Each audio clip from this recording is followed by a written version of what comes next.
गर्मा गर्म इडली सांभर और नारियल चटनी के साथ। आइए आइए।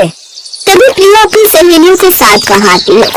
यार इस इडली वाले की इडली में कुछ तो जादू है, हर रोज मन करता है खाने का। हाँ यार, और देखो कितना साफ सुथरा रखता है अपना ठेला। 2 मसाला इडली देना। अभी देता हूँ मैडम। मोहन जल्दी से 2 मसाला इडली प्लेट में लगा कर देता है। प्रिया पैसे देती है और मोहन बिना पैसे देखे पैसे लेकर रख लेता है। आज इडली में मसाला थोड़ा कम था, अगली बार ध्यान रखना। जी जरूर मैडम। ऐसे कुछ दिन बीत जाते हैं। एक रोज दोपहर के समय मोहन अपने ठेले के पास खड़ा था। कुछ ग्राहक इडली खा रहे थे। तभी प्रिया कॉलेज से निकल कर आती है। अरे आप यहाँ भी? जी मैडम, यहाँ भी ठेला लगा लेता हूँ कभी कभी, कॉलेज के बच्चे पसंद करते हैं। अरे वाह, ये तो बहुत अच्छा किया। मेरा मतलब वो क्या है ना कि सुबह से इडली की याद आ रही थी। एक फायर मसाला इडली देना। अभी देता हूँ मैडम। प्रिया इडली खाती है, साथ ही चोर निगाहों से मोहन को भी देखती रहती है। फिर धीरे से पूछती है, आपका नाम क्या है? जी मोहन। मोहन, अच्छा नाम है और आप इडली बहुत अच्छी बनाते हो। शुक्रिया मैडम। मैडम नहीं, प्रिया। जी प्रिया मैडम। सिर्फ प्रिया। चलो मैं चलती हूँ, कल फिर मिलूंगी। जी जरूर। ऐसे दिन बीतने लगे और अब प्रिया हर दिन मोहन के ठेले पर इडली खाने आने लगी। अब उनकी बातें बढ़ती चली गई, साथ ही हंसी मजाक होता। मोहन अब प्रिया को देखते ही समझ जाता है कि इसे फायर मसाला इडली ही चाहिए। प्रिया भी मोहन के काम में हाथ बटाने लगती है। उसके जैसी फायर मसाला इडली और कोई नहीं बना पाता था। वो अपनी इडली में काफी अपने हाथ के कटे हुए तेज मसाले और मिर्च डालता था, जो कि सबको बड़ी पसंद आती थी। एक दिन प्रिया मोहन से, मोहन तुम कभी छुट्टी नहीं लेते? नहीं प्रिया जी, इडली बनाने में ही मेरा मन लगता है और फिर आपकी राह देखने में भी। ओहो, बड़ी शायर बन रहे हो आजकल। अच्छा एक बात पूछूं, तुम मुझसे प्यार करते हो? मोहन एकदम चुप हो जाता है, उसकी आंखों में चमक आ जाती है। प्रिया जी, मैं एक छोटा सा इडली वाला हूँ और आप कॉलेज जाती हैं। हम दोनों का मेल। प्यार में कोई छोटा बड़ा नहीं होता मोहन। क्या तुम मुझसे प्यार करते हो? हाँ प्रिया जी, बहुत प्यार करता हूँ। तो फिर बस यही सुनना चाहती थी। अब दोनों एक दूसरे की और करीब आ गए। प्रिया ने अब सोशल मीडिया पर भी उसका फायर मसाला इडली वाले के नाम से पेज बना दिया और उसका प्रमोशन करती, जिससे जिन लोगों को उसके बारे में नहीं पता था अब वो भी वहाँ आने लगे। और वक्त मिलने पर अब दोनों छुप छुप कर मिलने भी लगे। एक दिन प्रिया और मोहन पार्क में बैठे बातें कर रहे होते हैं। तभी रामदीन शर्मा जी, जो कि प्रिया के पिता होते हैं, वहाँ से गुजरते हैं और उन्हें देख लेते हैं। प्रिया, ये क्या बदतमीजी है? तुम इस लड़के के साथ क्या कर रही हो? पिताजी, ये मोहन है और हम दोस्त हैं। दोस्त? ये तो शायद वही फायर इडली ढेले वाला है ना? तुझे यही नालायक मिला था। अंकल जी मेरी बात सुनिए। चुप रहो तुम। प्रिया घर चलो, अभी के अभी, और आज के बाद मुझे इस लड़के के पास कभी मत दिखना।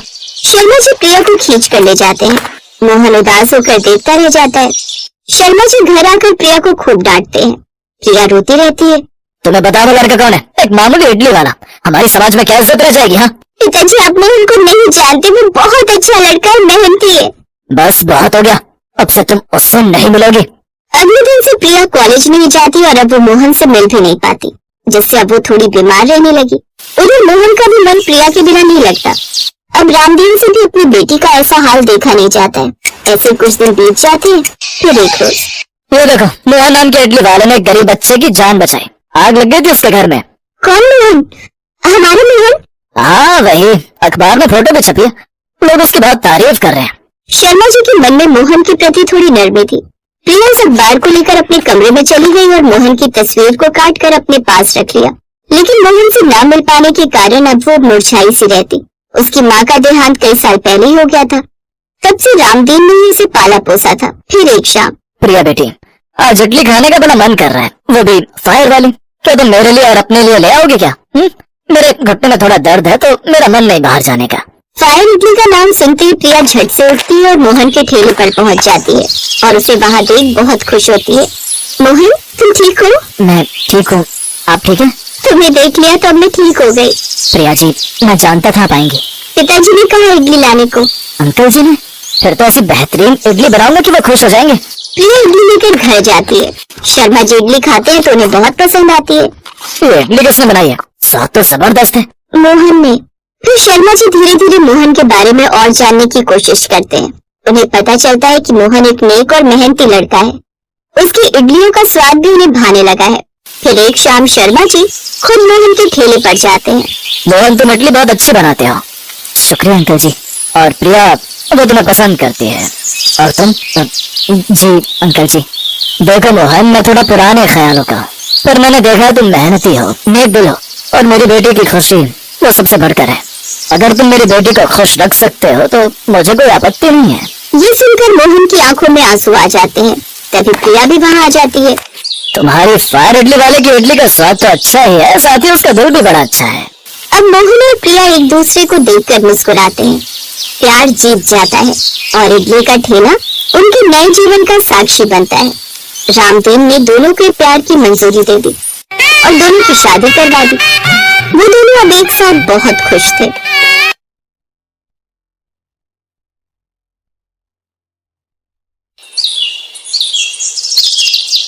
अजय नाम का एक फूड ब्लॉगर किसी गांव में एक फायर ग्रेवी मोमोज वाले के पास पहुंच गया।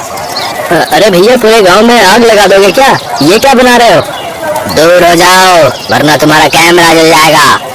मोहन ने इस ग्रेवी में एक जबरदस्त तड़का मारा जिससे कढ़ाई में आग जैसी चलने लगी। आसपास के लोग दूर हो गए। तो बताओ, ज्यादा तीखा खाना है कि कम? फायर ग्रेवी मोमोज खाने आया हूँ तो सबसे तीखा वाला ही खाकर जाऊंगा। फिर इसमें डाल दी लाल चटनी, ये रहा लहसुन प्याज का पेस्ट और थोड़ा सा पानी। अब इसे पकने देते हैं। पकने के बाद अब इसमें मोमोज डालकर मिक्स कर देते हैं। अरे वाह, देखने में तो ये बड़ा मजेदार लग रहा है। ये क्या? अरे ये तो धुआं निकलने लगा। अरे यार, है सारे ग्राहक चुपचाप खड़े हैं, तुम ही कुछ ज्यादा बोल रहे हो। अरे चाचा, मैं फूड ब्लॉगर हूँ, मुझे लगातार बोलना पड़ता है। देखना, कुछ ही दिनों में आप वायरल हो जाओगे। हैं? अच्छा, ये बात है। ये लो फिर, ये इस बात पर तैयार हो गया है तुम्हारा फायर ग्रेवी वाला मोमोज। खाकर बताओ कैसा लगा। उस लड़की ने जैसे ही मोमोज खाए वैसे ही उसके कान से धुआं निकलने लगा। उसने तेज पाद मारा जिससे आसपास के लोग बेहोश होकर गिरने लगे। इसके पिछवाड़े से कितना गंदा बदबूदार धुआं निकल रहा है भैया। अरे कोई मुझे बेहोश होने से बचाओ। अरे मैं तो गया। भाई, स्वाद तो इसका बहुत बढ़िया है, लेकिन मेरे पिछवाड़े से धुआं क्यों निकल रहा है? ऐसा लग रहा है पिछवाड़ा जल रहा है मेरा। भाई, मैंने तो तुमसे पहले ही पूछा था, नॉर्मल तीखा चाहिए या ज्यादा तीखा? अजय ने कैमरा बंद किया और भागकर एक नदी में कूद गया। गांव वालों, चला गया वो। आप लोग भी खाएंगे फायर मोमोज? अरे काहे नहीं खाएंगे भैया, मोहन भैया। मोहन ने उन सभी लोगों को फायर ग्रेवी वाले मोमोज खिलाए जो बहुत मजे में काम करता था। आसपास के सारे लोग भी उसके पास ही आते थे। सारे मोमोज खत्म हो जाने के बाद रात में वो घर पहुंचा। उसकी 15 साल की बेटी नेहा बीमार बिस्तर पर लेटी हुई थी। पापा आप आ गए? हाँ मेरी बच्ची, कैसी हो तुम? अब तबीयत ठीक है ना? कोई घर आया तो नहीं था? नहीं पापा, अब बाहर से ताला लगाकर जाते हो तो भला कौन आएगा। अब मैं ठीक हूँ, लेकिन अकेले मुझे अच्छा नहीं लगता। चिंता मत करो बेटी, मैं हूँ ना। अब मैं ही तुम्हारी माँ हूँ, मैं ही तुम्हारा बाप। देखना, तुम बहुत जल्दी सही हो जाओगी। मोहन दुनिया के सामने बहुत हंसी खुशी मजे के साथ मोमोज बेचता था, लेकिन उसकी जिंदगी में बहुत डर था। वहीं दूसरी तरफ फूड ब्लॉगर अजय अपने दोस्तों से मिला। यार अजय, तूने कल जो फायर ग्रेवी वाले मोमोज का वीडियो डाला था वो बहुत चला यार, है? लाखों व्यूज आए उसमें, और तूने कि टेढ़ा होकर चल रहा है। अरे मतलब हो क्या गया? मतलब यार पता नहीं उस मोमोज वाले ने मुझसे क्या दुश्मनी निकाली। अजय ने सारी घटना बता दी। भाई के साथ इतना बड़ा धोखा हो गया और तू मुझे अब बता रहा है? दोस्तों चलो उस आदमी का ठेला पलटा देते हैं। अगले दिन मोहन ने अपनी बेटी को दवा खिलाई, खाना खिलाया, ठेला लेकर गांव निकल गया। जल्दी जल्दी आ जाओ गाँव वालों, आपका फायर ग्रेवी वाला मोमोज हाजिर है आप लोगों के लिए। धीरे धीरे पूरा गांव इकट्ठा हो गया। बेटा, तुम दुनिया के सामने भले ही हंसते रहते हो, लेकिन मुझे तुम्हारा चेहरा देखकर लगता है कि तुम्हारे अंदर बहुत गहरा दर्द है। बाबा, अगर मैं मजे से मोमोज नहीं बेचूंगा तो लोग मेरे पास आएंगे ही नहीं, और अगर आएंगे नहीं तो मेरा धंधा नहीं चलेगा, और मेरा धंधा नहीं चलेगा तो मेरी बेटी मुझे छोड़कर चली जाएगी, क्योंकि उसके दिल में छेद है। डॉक्टर ने बोला है कि 6 महीने के अंदर उसका ऑपरेशन कराना पड़ेगा, और ऑपरेशन में लाखों रुपए लगेंगे। तभी अजय अपने दोस्तों के साथ वहाँ कैमरा लेकर पहुँच गया। तुम लोगों को पूरा प्लान याद है ना? हाँ भाई। अजय अपने दोस्तों को लेकर ठेले के पास पहुँच गया। भाई जल्दी से मेरे और मेरे दोस्तों के लिए फायर ग्रेवी वाले मोमोज लगा दो, लेकिन आज तीखा कम बनाना। ठीक है भाई लोग। मोहन धीरे धीरे वायरल होने ही लगा था, इसलिए कुछ और भी ब्लॉगर्स वहाँ पर कैमरा लेकर पहुँच गए। उन्हीं में से एक आदित्य भी था। मोहन भाई, एक बार मेरे कैमरे पे बोल दीजिए कि आपका फायर ग्रेवी वाले मोमोज खाने के लिए कहाँ आना पड़ेगा, फिर लाइक एंड सब्सक्राइब करवाना है। दोस्तों, आप सभी लोग मेरे फायर ग्रेवी वाले मोमोज खाना चाहते हैं तो रामपुर गांव में बरगद के पेड़ के नीचे काली मंदिर के बगल में आ जाइए। मोहन ने वहाँ पर खड़े सभी लोगों को फायर ग्रेवी वाले मोमोज खिलाए। सब बड़ी खुशी के साथ खाने भी लगे। तभी भाई, मेरे पास ये फटी नोट है, चल जाएगी क्या? अरे नहीं भाई। उसके बाद अजय ने उसे सही नोट दे दिया। उसके दोस्त दूर खड़े होकर मोमोज खा रहे थे। तभी अजय उनके पास पहुँच गया और उनसे कैमरे के सामने सवाल पूछने लगा। तो आप लोग पहली बार मोहन के फायर ग्रेवी वाले मोमोज खा रहे हैं, कैसा लगा आपको? भाई, मैं तो आपके वीडियो देखकर ही आ गया था, लेकिन ये तो 2 कौड़ी के मोमोज हैं। मैं तो इसलिए खा रहा हूँ ताकि पैसे न बर्बाद हो। इस तरह अजय ने अपने सभी दोस्तों के साथ उल्टे सीधे कमेंट कराकर वीडियो बना लिया। दूर से दूसरा ब्लॉगर आदित्य चुपके से उन लोगों का वीडियो बना रहा था। वैसे मोहन मोमोज बहुत अच्छे बनाता है, लेकिन उसने मेरा पिछवाड़ा जलाकर गलती कर दी। अब तुम लोगों ने जो इसके मोमोज की बुराई की है ना, ये वीडियो मैं रातों रात वायरल कर दूंगा और कल से इसका धंधा बंद पड़ जाएगा। अरे, ये लोग तो बेचारे मोहन चाचा के साथ गलत कर रहे हैं। कैसे कैसे ब्लॉगर्स आ गए हैं आजकल, हैं? उसी रात अजय ने सारे वीडियोस अपलोड कर दिए। उसमें से एक वीडियो कुछ ऐसा था। दोस्तों, आप देख सकते हैं, मैंने इस मोमोज वाले को बिल्कुल नया नोट दिया, जबकि इसने बदले में मुझे फटा हुआ नोट दे दिया। जब मैंने इससे सही नोट मांगा तो ये मुझे गाली देने लगा, इसीलिए मुझे कैमरा बंद करना पड़ा। कुछ ही दिनों में वो वीडियोस इतने वायरल हुए कि लोगों ने मोहन के ठेले पर आना ही बंद कर दिया। कुछ लोगों ने तो तोड़फोड़ भी कर दी और उसका ठेला तहस नहस कर दिया। अरे, इस आदमी के साथ ऐसा ही होना चाहिए। सही कह रहे हो भैया, बेचारे को फटा नोट दे दिया, बताओ, और ऊपर से गाली भी देने लगा है। वायरल होने के बाद घमंड आ ही जाता है। तो इस तरह मोहन का धंधा चौपट हो गया। वो रात में अपनी झोपड़ी के बाहर बैठकर अकेला रो रहा था। हे भगवान, मैंने ऐसा क्या कर दिया कि मेरे साथ ऐसा हो गया?